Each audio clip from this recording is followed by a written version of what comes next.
시간은 예수님 말씀으로 시작하겠습니다. 마태복음 10장 34절 30에서 36절. 내가 세상에 화평을 주러 온 줄 아느냐?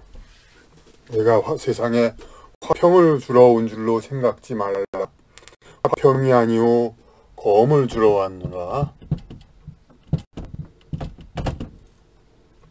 내가 온 것은 사람이 그 아비와 딸이 어미와 사람이 일단 사람 해놓고 그 아비와 딸이 그 어미와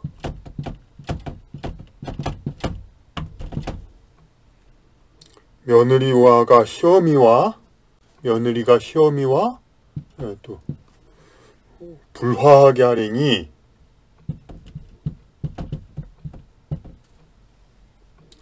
불화하게 하려 함이니 사람의 원수가 자기 집안 식구리라.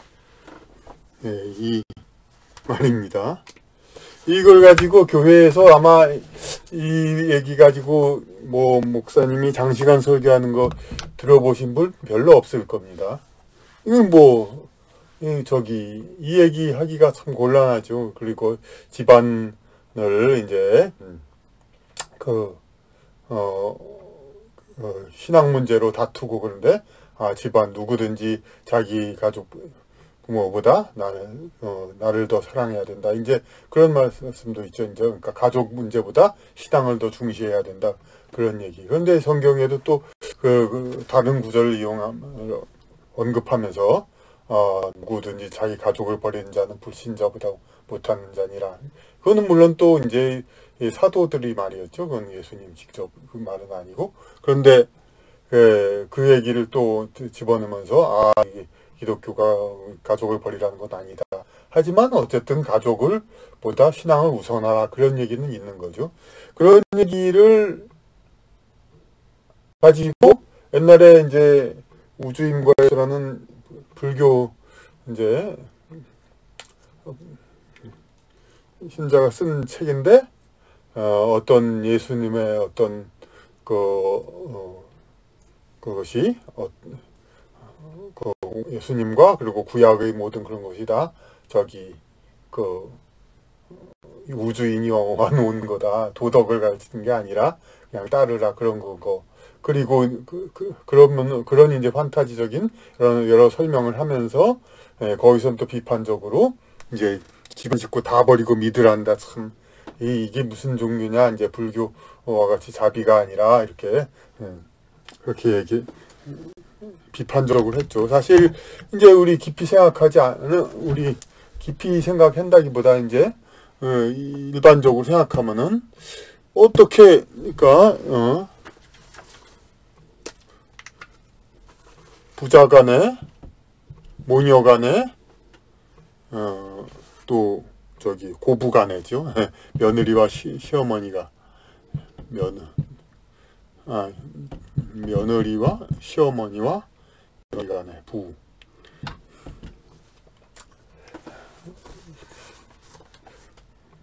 그렇게 이제 가족 간에 서로 싸우게 만든다 이거죠. 예수님 온 뒤로는 세상에 예수가 왔다 간 뒤로는 가족끼리 싸움이 더해지겠다는 뜻이다. 이것을 두고 도무지 무슨 가르침인가 갸우뚱할 수 있다.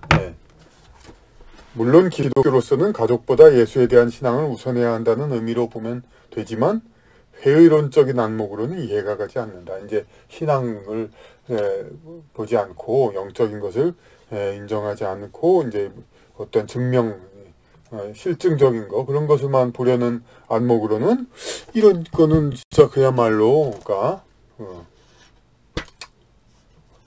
세상을 불화하고 오로지 자기 이제 세력만 펼치려는 그런 종교가 아닌가 이렇게 볼 수가 있는 것이죠.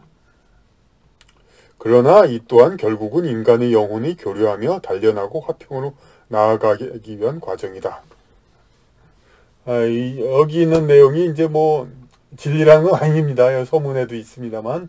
그런데 이렇게 생각하는 것이 오히려 더욱더 좋지 않을까 이제 이렇게 권하는 겁니다. 그 예수님은 기독교에서 이제 따르면 하나님 그 자체죠. 하나님이죠. 그러니까 세상의 모든 일을 다 이렇게 전능하게 이렇게 만들 수가 있죠. 그러니까 앞으로 더욱 전생의 원수였던 영혼들이 가족으로 태어난 일을 늘리겠다는 것이다. 이게 키포인트가 됩니다. 그러니까 가족들이 그 서로 화목하고 전생에 좋은 인연이라서 함께 이번 생을 잘 살고 그러면은 물론 좋습니다. 그런데 그만큼 어떤 갈등과 그 어떤 업의 해소 이런 거의 이번 생에서의 그 진도는 그만큼 덜 나가는 겁니다. 한 개인의 인생도 이제 평온하게 산 인생과 험하게 산 인생과 이제 험하게 산 인생이 진도가 더 나아간 것이듯이,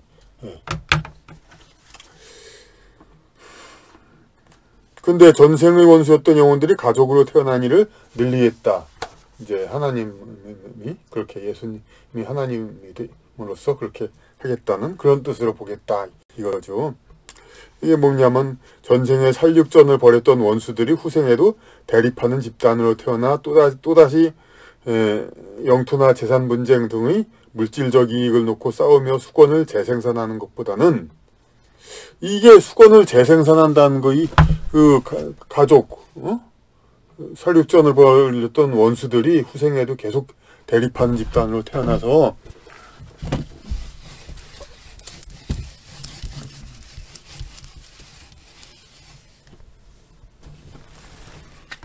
물론 그 예수님 온 다음의 일이지만은 그래도 예를 들게 이제 장미 전쟁 뭐 그런 거 있죠. 그 백년 전쟁 그런 일들이 있죠. 근데 이런 것들이 뭡니까? 두 집단이 있을 때 두 집단이 서로 싸우는데 두 집단은 이제 세상에 물리적으로 이렇게 인연이 서로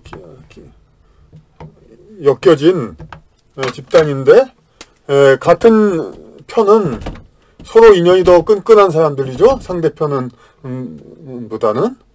그런데 이렇게 이 양 집단이 양 집안이 계속 이렇게 싸운다.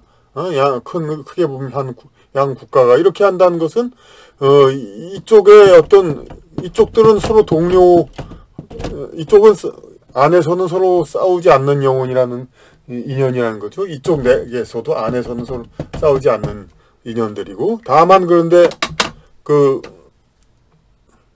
이쪽과 이쪽은 서로 특히 여기서 서로 그러니까 죽이고 죽이는 그런 개개인의 군 사병들 군사끼리의 그런 인연은 그야말로 죽고 죽이는 인연이죠.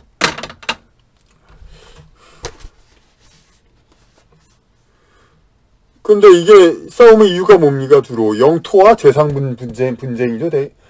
양 팀이 국가나 집안이 싸우는 거, 영토나 재산 분쟁, 지상의 물질적인 것을 놓고 싸우고 있는 겁니다. 싸우는 겁니다. 무슨 뭐 종교 전쟁 같은 것도 있지만은 그래도 대부분 그 저변에는 그런 영토 재산 그런 거죠. 그러니까 어떤 가치, 좀 더 이제 격조 있는 가치를 더 놓고 그 올바른 가치를 싸우는 거, 그런 일은 많지가 않습니다. 물론 근대에 들어와서 이제 자유민주주의를 위해서 싸운다 그런 일도 있지만은 그것은 당연히 우리 입장에서는 이제 좋은 가치를 위해 싸우는 것이지만은 뭐 그건 또 상대방 입장에서 또 다르게 생각할 수도 있죠. 근데 어쨌든 그런 싸움이 결국은 영토와 재산 분쟁, 세상의 어떤 이제 집단 이기적인 그런 것입니다.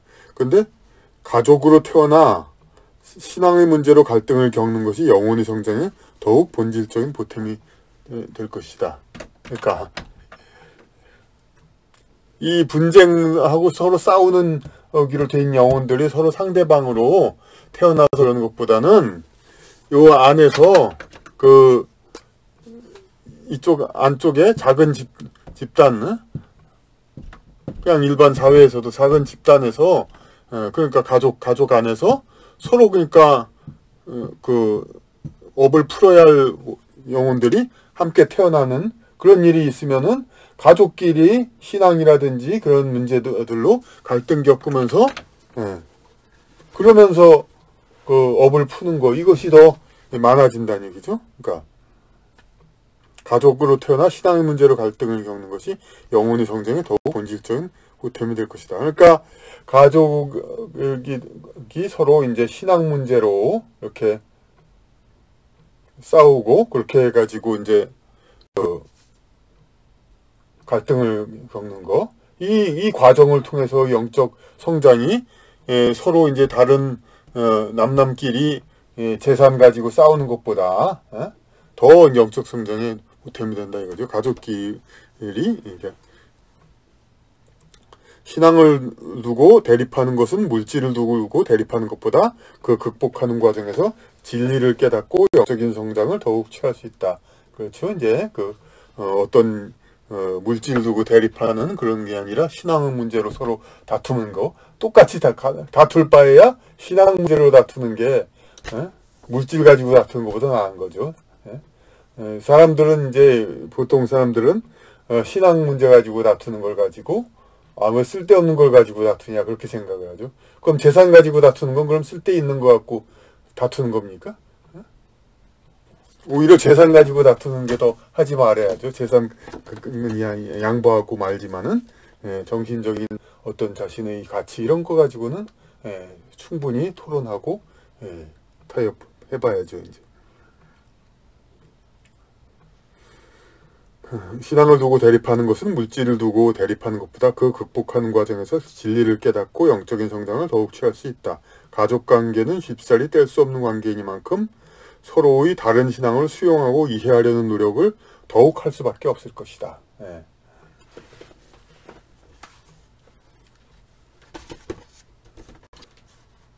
이를 거쳐서 각각의 신앙들이 화평한다면, 이것은 이제 기독교적인 교리에는 맞는 게 아닌데, 각각의 신앙들이 화평한다면 다른 어느 방법 이상으로 전 세계의 악업을 풀고 영원히 화해할 수 있을 것이다.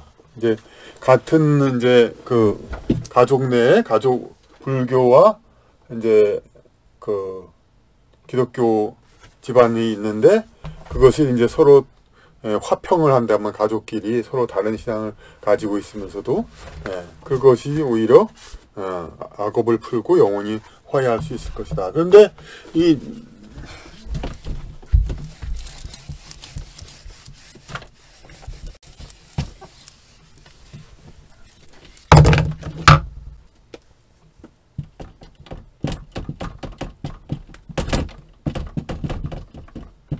불교와 기독교를 이제 두고 볼 때, 그러니까 그냥 사람들은 그냥 이게 뭐 교리를 믿고 마음에 들면 믿고 그런 걸로 생각하지만은 실상은 그것보다는 이렇게 이것 역시 이제 인연이 얽혀 가지고 같은 신앙을 가진 사람은 그 인연이 더 가까이 얽혀서 그렇게 해서 믿게 되는 겁니다. 기독교는 마찬가지고. 그러니까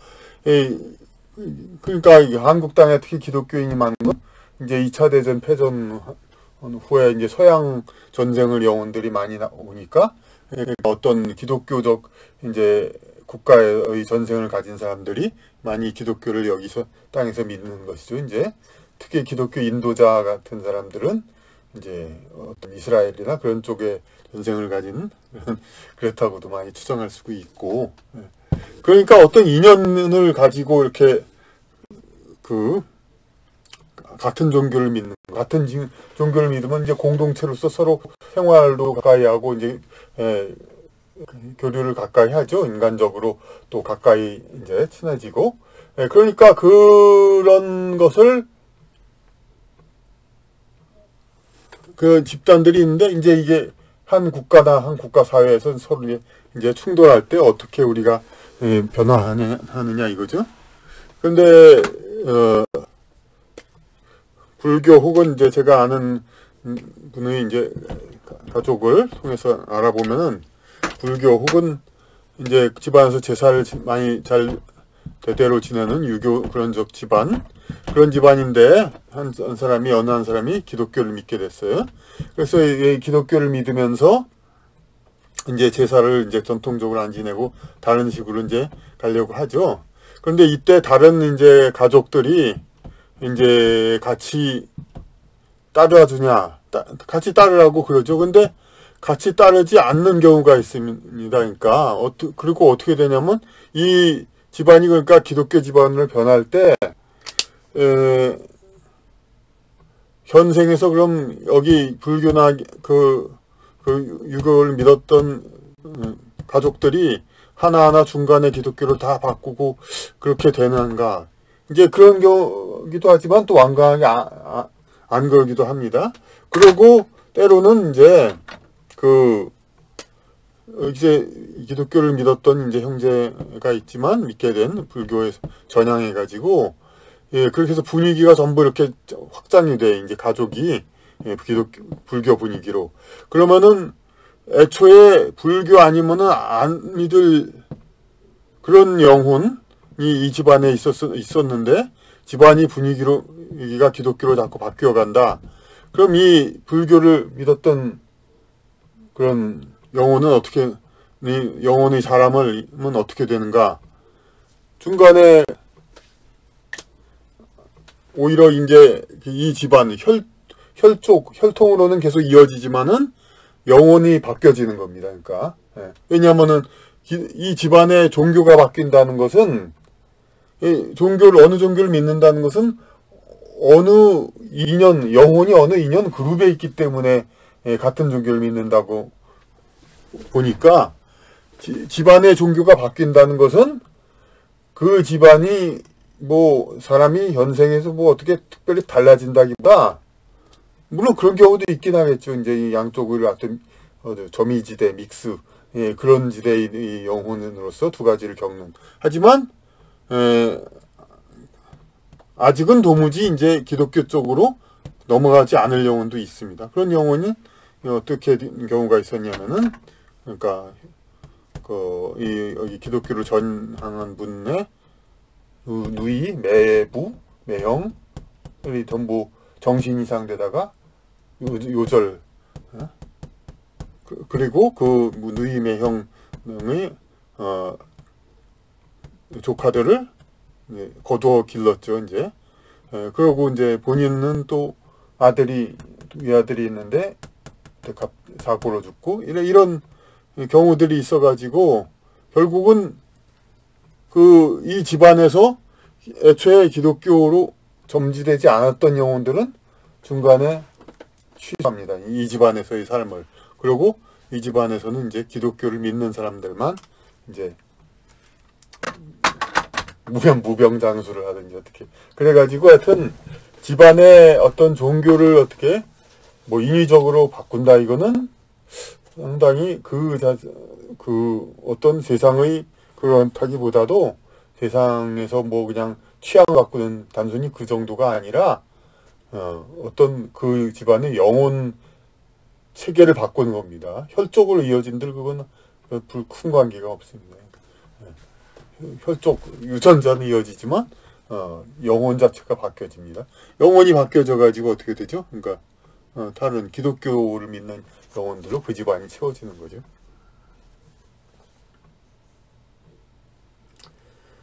각각의 신앙들이 화평한다면 다른 어느 방법으로 전생의 악업을 풀고 영원히 화해할 수 있을 것이다. 이 얘기는 그러니까 화평을 못했다는 얘기죠. 그러니까 이제 절대 이제 불교나 유교를 믿었던 사람이 기독교로 전향 절대 못하겠다. 그것은 어떤 본인 스스로가 이제 의식적으로 그렇게 거부할 수도 있고 그 무의식 신명이 이 가족의 신명이 스스로 거부해가지고 그 혼을 거둬갔을 수도 있는 거죠. 혹시나 가족 간의 불화를 겪고 가족 간의 악연이 의심된다면 이번 생이 업장을 줄이는 중요한 기회임을 인식하여야 할 것이다. 이것은 아까 계속 얘기했듯이 이제 업장을 줄이는 이제 불화가 많고 갈등이 많을수록 그러니까 이번 생이 그걸 시험의 기간, 업장을 줄이는 기간이다. 이렇게. 그래서 하나의 예를 하나 줬습니다. 국내에서 대청풍운으로 소개되었던, 이제 이때가 2012년이고 그때부터도 좀 몇 년 전에 중화 TV라는 게 있죠.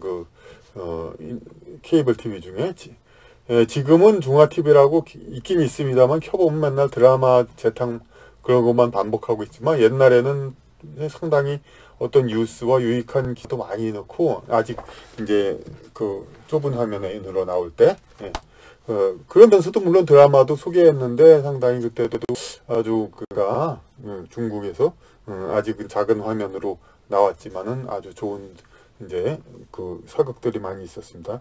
그 중에서 대청풍운으로 소개되었던 중국 드라마. 우리는 이제 대청풍운으로 얘기를 했지만, 중국 원 제목은 청공풍운이죠. 그러니까 청공풍운을 여기서 청관풍운으로 잘못 썼지만 한자는 제대로 썼네요. 청공풍운. 에서는 윤회의 원리를 말하지는 않지만 가족 간의 전형적인 업보 해소의 스토리가 전개된다. 이제 그 이야기를 여기서 말하는 겁니다.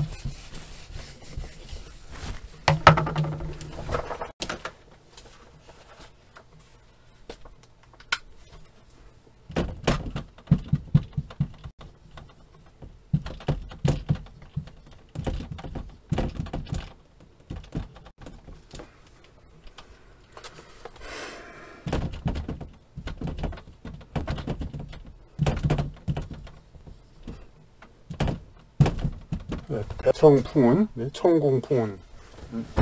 이거 한자 다 쓰기는 너무 조그마네요. 청황제 황태극이 죽고, 어차피 여러분 이제 책을 구입하실 거니까 굳이 지금 글자를 다 쓸 거 아니죠? 청황제 황태극이 죽고, 이 황태극은 이제 우리말 발음으로만 했지만, 황타이지 뭐 그렇게도 얘기하고, 황태극, 저희 병자호란 때 우리 이제 인조한테 굴욕을 준 쳐들어온 그러한 청황제입니다.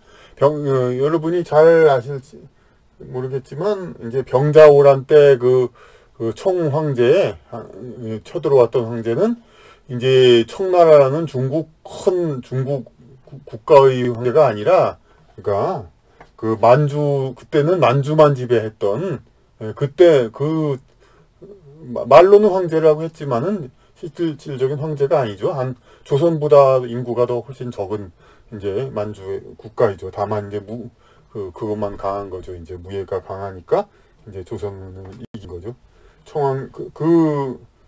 이제 그때의 황제가 황태극입니다. 근데 황태극이 죽고 태자가 아직 어릴 때 숙부 도르곤이 섭정하여, 황태극의 동생 섭정하여 어린 순치제를 보좌하고, 이 시기에 청나라는 중국을 정복하였다. 우리 조선 세조, 조선의 세조 이야기는 너무나도 잘 알려져 있죠. 그리고 중국의 송태종은 뭐냐면 송나라 건국하는데 초대 황제 이후에 세자가 남아 있었는데, 딱 그냥 세자하고 모후가 있었죠. 그런데 초대 황제가 죽고, 그 다음에 중국의, 그러니까 송나라의 황제의 동생이 세자와 왕비, 그러니까 를 이제 만났을 때, 딱 그때 아예 만나자마자 그랬답니다. 전 황제의, 그러니까 아들과 왕비가 자꾸 이렇게 왕이라고 아들이라고 황자라고도 부르죠. 태자라고 하고, 그리고 황후라고. 태자와 황후가 이제 황제의 동생이, 황제가 죽은 다음에 황제의 동생이 태자와 황후를 만나니까, 태자와 황후가 곧바로 한 얘기가, 폐하 우리를, 저희 모자를 불쌍히 여겨주시옵소서. 그랬다고 합니다. 그러니까 처음부터 그냥 넙죽 준 거죠. 그냥 항복한 거죠. 그러니까 그렇게 해서 어쨌든 간에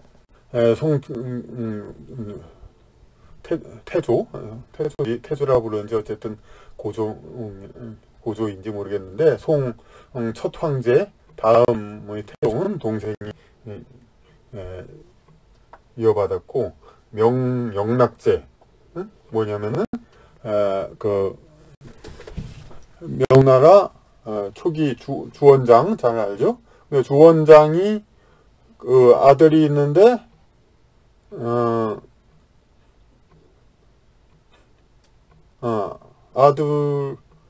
아들이 먼저 그러니까 맏아들이 있는데 맏아들이 주원장이 죽기 전에 죽었습니다. 그래서 손자가 이제 세자였는데 그러니까 그 아들의 둘째인가 셋째 아들, 몇째 아들이 이제 북경을 지키고 있었죠. 각 아들, 명나라 주원장의 각 아들들이 이제 그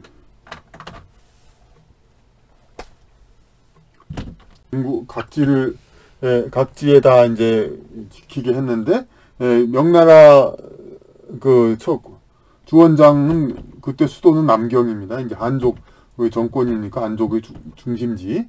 그런데 이제 그 편상 둘째 아들 확실치 않지만 둘째 아들이라고 하죠. 둘째 아들 북경 이쪽에 이제 오랑캐들하고 바로 맞닿아 있는 곳이죠. 이쪽에 이제 변방을 보냈습니다. 이제 맏아들은 여기서 같이 있고, 근데 맏아들이 먼저 죽고 손자가 있는데 그때 주원장이 죽은 다음에 이제 손자가 이어받은 것이 이제 원래는 맞지만 이때 그 북경을 수비했던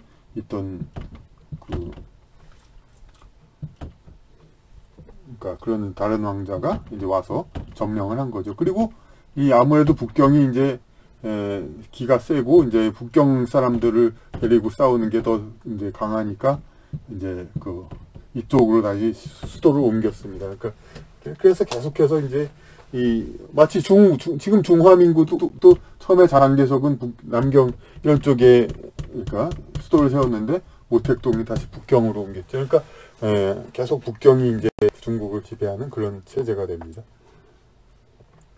그러니까 송태종 명락제처럼 숙부가 조카의 왕위를 빼앗는 것과는 달리 숙부가 충성을 지킨 예였다. 근데 청나라에는 숙부가 힘으로써 뺏으려면 뺏을 수도 있는데 계속해서 이제 그 충성만 바치고 황제의 자리를 뺏지 않았다는 겁니다. 드라마에는 어떻게 나오냐면 이 도르곤이라는 그 숙부가 이제 그 황태극의 뭐 와이프가 워낙 많으니까 뭐 그걸 꼭 불륜이라고 할 수도 없지만 저 아래 서열의 와이프 황태극에 그 사람하고 사랑을 했었죠. 도르곤이. 물론 순치제의 모친이고. 그래가지고 그 서로 사랑을 하다 보니까 이제 그 아들을 이제 불행하게 하지 않고 그랬던 거죠. 이제. 그러나 실상 도르곤과 순치제의 관계는 원만하지 못했다. 그러니까 순치제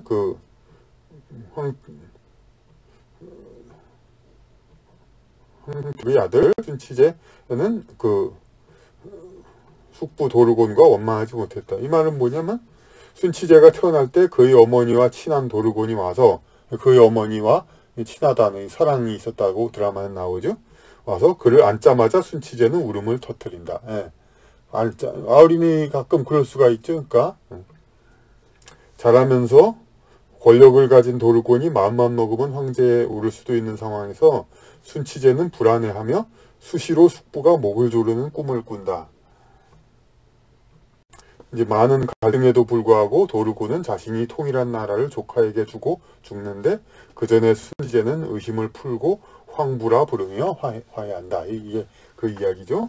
그래서 목을 조르는 꿈은 꿈의 전생 많이 나온다고 그러죠. 순치제가 전생에 숙부 도르곤이 전인격으로부터 살해당한 기억. 그렇게 볼 수가 있죠.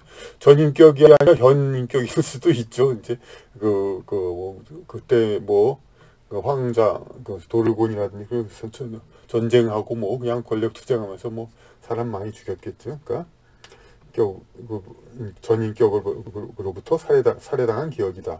숙보가 앉자마자 울음을 터뜨린 건 그 사실을 기억하기에 안기기를 거부하는 것이다. 저희 경우도 조카 한번 이제 제가 안 오면은 막 좋아하고 그런데 자기 아버지가 안 오면은 막 울고 뭐 꼭 그랬다는 건 아니지만은 가끔 그런 일이 있던 적이 있었습니다.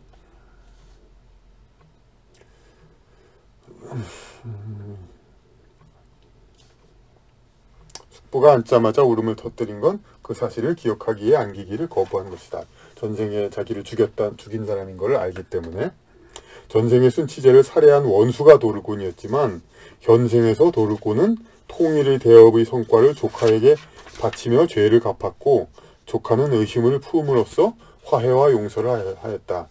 예, 하지만 이건 이제 비록 픽션이 다분한 사극이지만 픽션이죠. 아무래도 이제 역사 이제 그걸 가지고 뼈대를 가져왔지만 픽션이 다분한 사극이지만 가족과 친척 간의 갈등을 어떻게 풀어야 하는가를 보여주는 모범이라고 할 것이다.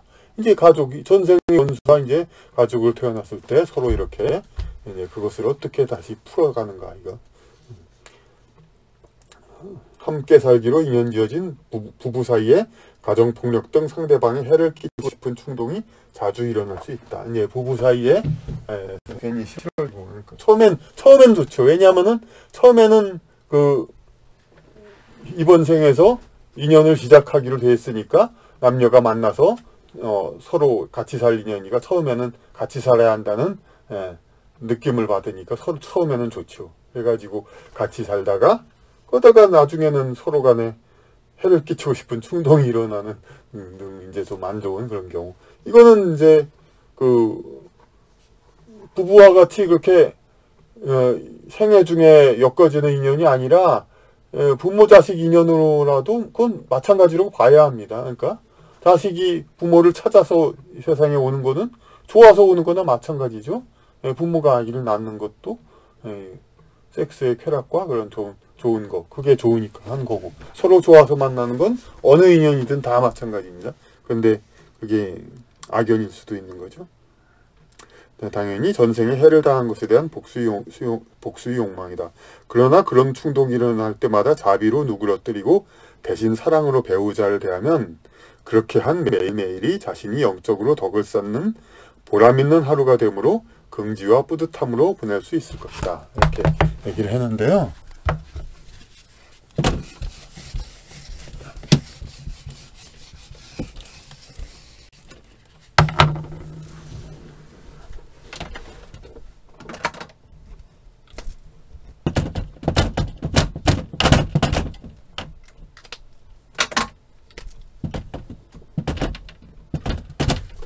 부부가 이제 집에서, 그러니까, 이렇게 사소한 거 가지고 이렇게 화를 내거나, 이제, 뭐, 극단적으로는 뭐, 선지금, 가정폭력도 하지만, 그렇게 화를 내고, 이렇게 싸우고 싶어 하는 충동이 일어날 때가 있습니다. 그때 이게 참고 누그러뜨리고, 어떤 이제 다른 식으로 승화시키고, 그거를, 어떤 좋은 걸로 이제 혹은 이제 실제로 싸웠다가도 이제 화해를 하고 이제 서로를 더 이해하고 더 좋게 앞으로 지내자 그렇게 얘기를 했다면은 그것이 단순히 이제 집안의 화목과 뭐 우리 삶의 부부 생활을 이어져 갔다 그거가 그 뜻으로만 끝나는 게 아니라 자 이렇게 안 좋은 감정이 있고 안 좋은 느낌이 있어가지고 서로 트러블 문제가 생기고 막 이렇게 상대방이 싫고 이런 걸 갖다가 참고 이렇게 냈다는 것은 그 전생의 악업 하나를 싹 업장을 하나 풀었다는 그런 얘기가 오히려 되는 겁니다. 그러니까 그것을 그냥 단지 집안 아유 이제 좀 한숨 들였다 그냥 참고 말지 뭐 그냥 아유 귀찮다 이놈 인생 뭐 그렇게 생각하는 게 아니라 전생의 업장을 하나 다 풀었다는 그런 뿌듯함을 가지라 이겁니다. 그러니까 이제 어떤 종교나 그런 데서 하여튼 이혼을 하지 말라고 권하는 것은 되도록이면 이번 생에서 많은 것을 풀어내라 이거죠. 업보를. 예. 원수 부부 그런 사람들끼리 만났을 때 만약에 근데 이것을 견디지 못하고 이혼을 하면은